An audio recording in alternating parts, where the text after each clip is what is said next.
अहमदाबाद का विमान हादसा क्यों हुआ होगा, इसके पीछे का खुलासा अभी मैं करने जा रहा हूं। इसके पीछे की वजह हो सकती है बोइंग विमान में लगा सिस्टम एमकेएस। अब ये एमकेएस सिस्टम क्या होता है और इसकी वजह से ये विमान हादसा क्यों हुआ, मैं इतने दावे के साथ क्यों कह रहा हूं, मैं आपको इस वीडियो में बताने वाला हूं। 29 अक्टूबर 2018 इंडोनेशिया के जकार्ता से सुबह सुबह बोइंग कंपनी का ही 737 मैक्स उड़ान भरता है, लेकिन उड़ान भरने के 13 मिनट बाद ही वो क्रैश हो जाता है और उसके पीछे की वजह एमकेएस सिस्टम। इस हादसे में 189 लोग अपनी जान गंवा देते हैं और सबसे बड़ी बात यह थी कि ये बोइंग का विमान एकदम नया था। फिर उसके ठीक 6 महीने बाद 10 मार्च 2019 को इथोपियन एयरलाइन का विमान, जो कि बोइंग कंपनी का ही था, 737 मैक्स, वो भी हादसे का शिकार हो जाता है। उसमें भी 157 लोगों की जान चली जाती है और उसके पीछे का रीजन भी वही था, एमकेएस सिस्टम। अब 2018 में जो इंडोनेशिया का बोइंग विमान क्रैश हुआ, 2019 में जो इथोपियन एयरलाइन का बोइंग विमान क्रैश हुआ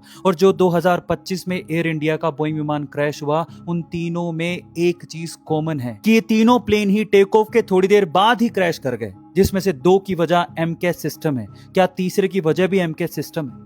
पर ये एमकेएस सिस्टम होता क्या है, मैं आपको बताता हूं। पहले एमकेएस का मतलब समझिए। एमसीएएस मतलब कि मैन्यूवरिंग कैरेक्टरिस्टिक्स ऑगमेंटेशन सिस्टम। अब ये काम कैसे करता है, इसको आसान भाषा में समझते हैं। मान लीजिए कि एक प्लेन है, अब इसको उड़ान भरने के लिए पहले सीधे चलना होता है और उसके बाद वो 15 डिग्री पे इंक्लाइन होता है और फिर अपनी उड़ान यानी कि टेक ऑफ करता है। अब देखिए 15 डिग्री से थोड़ा सा भी एंगल ज्यादा हुआ तो हवा उसे फ्लिप कर सकती है।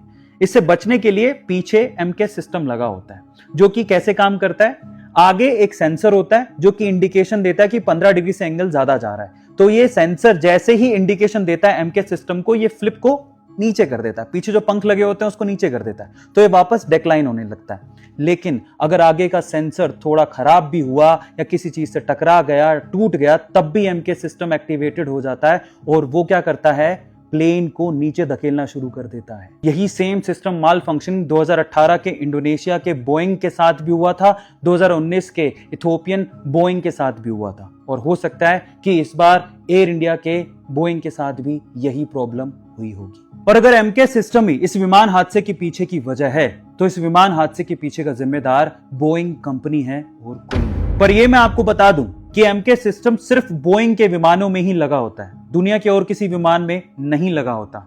यह उसी कंपनी का सिस्टम है। अब इस एमकेएस सिस्टम पर पहले भी बहुत बार सवाल उठ चुके हैं, मुकदमे चल चुके हैं, लेकिन अमेरिकी सरकार ने कुछ भी नहीं किया और आज भी इस सिस्टम से बोइंग विमान उड़ रहे हैं, ना जाने कितनों की जान और लेंगे। आपका इसके बारे में क्या कहना है, कमेंट सेक्शन में जरूर लिखिएगा। मिलते अगली वीडियो। इन दोनों पायलट्स ने आखिरी दम तक कितनी कोशिश की है वो मैं आप लोगों को बताता हूँ। हम सब ने वीडियो देखा, प्लेन टेक ऑफ किया और जब तक क्रैश हुआ वो वीडियो सब ने देखा। क्या गौर से देखा? उसे गौर से देखिए। प्लेन के टेक ऑफ होने से क्रैश होने तक उसकी नोज ऊपर रही है। आपने नोटिस किया? नोज ऊपर रही है, मतलब पायलट्स आखिरी दम तक कोशिश करते रहे हैं उस प्लेन को ऊपर उठाने की। सोचिए ना, पायलट को सबसे पहले पता चल गया होगा कि जान जाने वाली है और उन कुछ लम्हों में उनकी सारी जिंदगी उनकी आंखों के सामने से गुजर गई होगी। किसी को वादे करके आए होंगे, किसी से जाकर मिलना होगा, बच्चे इंतजार कर रहे होंगे, लेकिन इतने मुश्किल वक्त में भी उनकी कोशिशों में कमी नहीं आई। उन्हें अपनी जान से ज्यादा उनकी परवाह होगी जिनकी जिम्मेदारी उनके ऊपर थी, चाहे वो हवा में उनके साथ उड़ रहे थे या फिर जमीन पे जिनकी वजह से उनकी जान गई है। बहुत से लोग पायलट्स पर उंगली उठा रहे हैं। पायलट्स नए नहीं थे। पायलट का फ्लाइंग टाइम 8000 घंटे से भी ज्यादा था और को पायलट का 1000 घंटे से भी ज्यादा था। पायलट्स को कुछ मत कहिए, उन्होंने आखिरी दम तक कोशिश की है सबको बचाने की, लेकिन ये हादसा लिखा था, होना था। सच बहुत जल्दी बाहर आएगा, इसलिए किसी भी बेकसूर पर इल्जाम मत लगाइए। जानें सबकी गई है, परिवार सबके उजड़े हैं। प्लेन क्रैश होने के बाद सबसे पहले ब्लैक बॉक्स ढूंढा जाता है, पर ये ब्लैक बॉक्स होता क्या है, इसके अंदर ऐसी क्या चीज होती है। गुजरात के अहमदाबाद में जब प्लेन क्रैश हुआ तो प्लेन क्रैश होने के बाद सबसे पहले ब्लैक बॉक्स को ढूंढा गया। ये जो सामने आपको बॉक्स दिख रहा है, ये कोई मामूली चीज नहीं है, ये एक रिकॉर्डिंग मशीन है। फ्लाइट से जुड़ी सारी इंपॉर्टेंट इंफॉर्मेशन इसके अंदर होती है। इस ब्लैक बॉक्स से पता लगता है कि हादसे से पहले कुछ मिनट्स पहले प्लेन में हुआ क्या था, पायलट्स आपस में बातें क्या कर रहे थे, क्या दिक्कत हुई होगी, और बाकी जो आवाजें होती हैं उसके अंदर ये रिकॉर्ड हो रही होती है। फ्लाइट किस स्पीड पे, फ्लाइट कितनी ऊंची थी, कोई टेक्निकल फॉल्ट वगैरह, ये सारी चीजें ये इतना ज्यादा स्ट्रांग बनाया जाता है, आग पानी कोई भी चीज असर नहीं करती। अगर पानी के अंदर ये गिर जाता है तो 30 दिन तक ये सही रह सकता है पानी में, और वहां से सिग्नल भेजता रहता है कि जिससे पता लग जाए कि यहाँ पे वो है। अहमदाबाद विमान हादसे में 5 ऐसी अजीब सी न्यूज निकल के आ रही है जिसको सुन के आपको लगेगा कि हम शायद किसी कंप्यूटर सिमुलेटेड प्रोग्राम में जी रहे हैं। उनको सुन के आपको लगेगा कि ये कैसा इत्तेफाक है। पहला है मिड डे का ये एड उसी दिन छपा जिस दिन विमान क्रैश हुआ, और उस एड में आप देख सकते हो कि ऊपर यहां पर बिल्डिंग के अंदर एक एयर इंडिया का विमान धंसा हुआ दिखाया जा रहा है। अब ये कैसे मुमकिन है?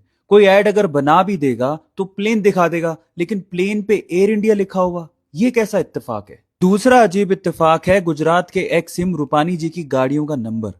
अब ऐसी न्यूज चलाई जा रही है कि उनकी गाड़ियों का नंबर था 1206, यानी कि वो इन्हीं गाड़ियों के नंबर की गाड़ियां चलाते थे। ये उनकी पर्सनल गाड़ियों के नंबर थे, और उसी दिन उनका देहांत हो जाता है। अब अगर ये न्यूज सच है तो ये कैसा इत्तेफाक है कि रूपानी जी 1206 की अपनी पर्सनल गाड़ियां चलाते थे और उसी दिन यानी कि 12 जून को ही उनका देहांत हो गया। फिर इन्हीं न्यूज के बीच में एक पंडित जी भी सामने आए हैं जिन्होंने ये पहले ही भविष्यवाणी कर दी थी कि 7 जून के बाद एक विमान हादसा होगा और उसमें किसी नामी व्यक्ति का देहांत हो जाएगा। अब क्या वो इसी एयर इंडिया फ्लाइट की बात कर रहे थे, और क्या वो नामी व्यक्ति विजय रूपानी जी थे? फिर एक और इत्तेफाक सुनिए, सावजी भाई नाम का व्यक्ति सिर्फ इसीलिए उस फ्लाइट में नहीं चढ़ा क्योंकि उसे ठीक नहीं लग रहा था।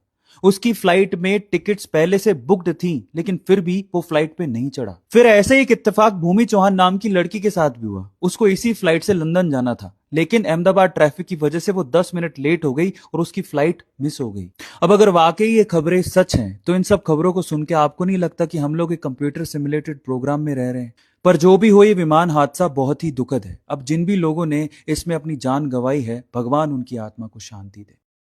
2 महीने पहले पहलगांव में भैया 26 लोग मारे गए थे। कल अहमदाबाद में 260 मारे गए हैं, 10 गुना ज्यादा। उस दिन बुलेट से मारे गए थे, कल नेग्लिजेंस से मारे हैं। ये कोई एक्सीडेंट नहीं था। पिछले 15 साल का ये सबसे डेडलीस्ट क्रैश है, और ये इतना रेयर है कि 60 सेकंड में सिर्फ एक फेलियर नहीं हुआ, 3 सिस्टम फेलियर हो गए। सिस्टम, कोई ह्यूमन और नेचुरल नहीं। मतलब ये इतना अनलाइकली था कि भैया एविएशन वर्ल्ड में इसको इम्पॉसिबल चेन ऑफ एरर्स बोला जा रहा है। ये ऐसा कभी हुआ ही नहीं है। मैं ये वीडियो बनाता ही नहीं अनटिल अनलेस मैंने एक वीडियो देखा भैया मृदुल नाम के कंटेंट क्रिएटर का, जिसने भैया इसी फ्लाइट में 2 महीने पहले ट्रैवल करा था और इस फ्लाइट की कंडीशन डाली थी और कंप्लेंट भी करी थी एयर इंडिया को इस फ्लाइट को लेके। फिर जाके मैंने और ढूंढा तो May 1 को ये फ्लाइट में वापस से कुछ टेक्निकल फॉल्ट आया था कि ये टेक ऑफ से पहले ही भैया पोस्टपोन कर दी गई नेक्स्ट डे के लिए, और नेक्स्ट डे तो कैंसिल ही कर दी गई। ये तो वो 2 कंप्लेंट्स है जो हमारे सामने आ गए हैं, नहीं तो ऐसी पता नहीं कितनी कंप्लेंट्स होंगी अभी। तो ये पूरा सिनेरियो देख के ना मुझे तो एक ही बात समझ में आई कि एक जुगाड़ को उड़ाया जा रहा था भैया प्रॉफिट्स बनाने के लिए। तो ये क्या है भाई? ये है कॉर्पोरेट टेररिज्म। टेररिस्ट जो है वो जन्नत जाने के लिए लोगों को मार रहा है, ये प्रॉफिट्स के लिए मार रहे हैं, 10 गुना ज्यादा मार रहे हैं, लेकिन हम कभी इसको इस नजरिए से देखते नहीं। फ्लाइट जो है वो इतना सेफ मोड ऑफ ट्रांसपोर्टेशन है कि लास्ट ईयर 4.5 करोड़ फ्लाइट उड़ी है, जिसमें 7 प्लेन क्रैश हुए हैं जहाँ पे डेथ्स हुई है, जिसमें से 5 तो नेचुरल एक्सीडेंट है कि भाई चिड़िया आ गई, वेदर खराब था, आइस बहुत थी, मिलिट्री ने गलती से मिसाइल मार दी,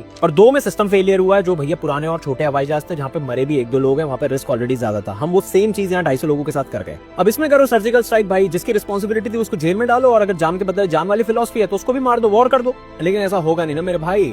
हमारे लिए ना 26, 260 ये सब नंबर्स हैं। जिसके घर का आदमी जाता है ना, असली आग उसके अंदर लग रही होती है और वो इतना हेल्पलेस होता है, वो कुछ कर भी नहीं सकता। बाकी आपको कुछ कहना तो भैया कमेंट में कह देना, मैं कल फिर मिलता हूं। जय माता दी। अहमदाबाद प्लेन क्रैश मामले में विमान के पायलट सुमित सभरवाल का एयर ट्रैफिक कंट्रोलर यानी कि एटीसी को भेजा गया आखिरी मैसेज सामने आया है। 4-5 सेकंड के इस मैसेज में सुमित कह रहे हैं कि मेडे मेडे मेडे, थ्रस्ट नहीं मिल रहा, पावर कम हो रही है, प्लेन उठ नहीं रहा, नहीं बचेंगे। आप समझिए मेडे क्या होता है। दरअसल ये एक अंतर्राष्ट्रीय आपातकालीन रेडियो कॉल है जिसे पायलट या जहाज के कप्तान के जरिए इस्तेमाल किया जाता है जब वो किसी गंभीर खतरे या फिर आपात स्थिति का सामना कर रहे होते हैं, जैसा कि विमान के इंजन का खराब होना, आग लगना या नियंत्रण खो देना। मेडे कहने का मतलब है कि विमान या जहाज को तत्काल मदद की जरूरत है, और ये एक साफ संकेत है कि विमान या जहाज पर सवार लोगों की जान खतरे में है। और आमतौर पर यह शब्द 3 बार दोहराया जाता है ताकि इसे स्पष्ट तौर से सुना जा सके, और यही हुआ अहमदाबाद विमान हादसे के दौरान।